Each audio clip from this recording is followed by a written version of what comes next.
Haleluya, shalom kepada semua sahabat-sahabat saya.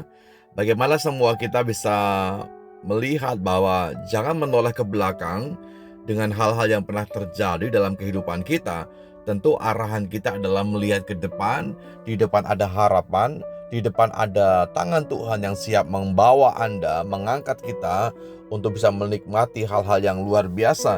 Saya melihat bahwa mari bersama-sama kita jangan menoleh kembali kepada sebuah konflik atau juga pernah terjadi pertengkaran, perselisihan yang pernah kita alami mungkin dengan teman-teman kita, sehingga itu menimbulkan satu kepahitan yang dalam dan kita tidak bisa menjadi pribadi yang bebas pastinya di dalam Tuhan. Dalam Ibrani pasal 12 ayat yang ke-15 berkata, "Jagalah supaya jangan ada seorang pun menjauhkan diri dari kasih karunia Allah, agar jangan tumbuh akar pahit yang menimbulkan kerusuhan dan yang mencemarkan banyak orang." Sahabat-sahabat saya, tentu sebuah pertanyaan datang buat kita, bagaimana caranya supaya kita bisa benar-benar membunuh, bahkan membuang setiap perselisihan?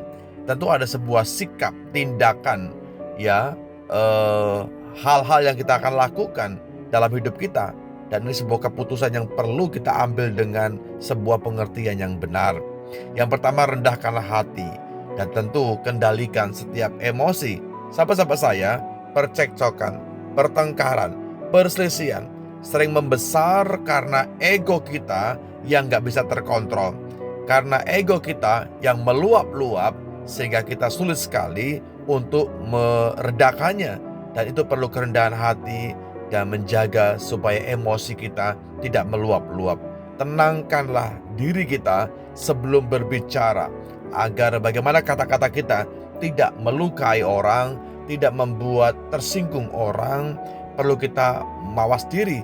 Kita berkata, jawaban yang lemah lembut meredakan kegeraman. Amsal pasal 15 ayat pertama.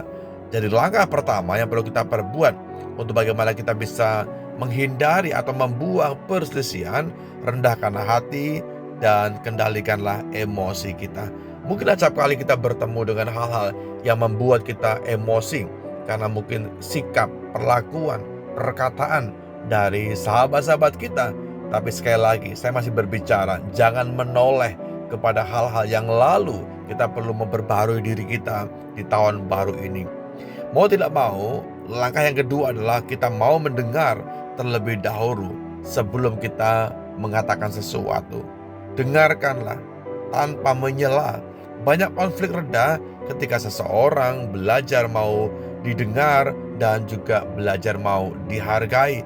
Kalau Anda mau dihargai orang, belajarlah menghargai orang terlebih dahulu. Kalau kita mau ucapan kita didengar oleh orang lain, mulai dari kita hari ini, belajar untuk mendengar setiap perkataan orang tanpa buru-buru untuk bisa mengeksekusinya dan tentu bisa mengomentarinya. Ini penting buat kita, karena saya masih berbicara mengenai bagaimana membuang segala perselisihan. Lalu bagaimana sikap kita selanjutnya? Kita perlu melihat diri kita, introspeksi baik-baik diri kita. Tanyakan pada diri kita masing-masing, apa peran saya? Ya, dalam setiap konflik, dalam setiap masalah, apa peranan saya? Kita mengakui kesalahan. Kalau memang ada langkah yang kita ambil dan keliru, perlu berjiwa besar mengakui akan hal seperti itu. Dan tentu setiap kita perlu melangkah untuk berdamai dengan siapapun. Jangan keraskan hati. Jangan kita punya prinsip yang tidak mau berdamai dengan orang lain. Tidak demikian, saudaraku. Berdamai adalah langkah bagaimana kita bisa melihat kebaikan-kebaikan Tuhan terjadi bagi setiap kita. Dan kita bisa melihat bahwa ada sesuatu yang Tuhan bukakan bagi kita ketika Anda mau melangkah, melihat diri kita bahwa diri kita juga tidak sempurna. Kita perlu diperdamaikan satu dengan yang lainnya. Terima kasih Bapa dalam sorga buat firman yang bisa kami terima hari ini. Firman-Mu kekuatan buat kami Tuhan, supaya kami jangan menoleh kepada konflik yang lalu, supaya kami juga bisa melihat ada masa depan, ada harapan, ada suasana baru yang Tuhan sudah bentangkan buat kami. Roh Kudus tolong kami supaya kami semua bisa mendengarkan firman dengan sungguh-sungguh dan melakukannya seperti apa yang Tuhan mau bagi kami semua. Terima kasih Tuhan. Di Di dalam berkat nama-Mu Tuhan kami, Yesus Kristus, kami sudah berdoa dan bersyukur. Amin.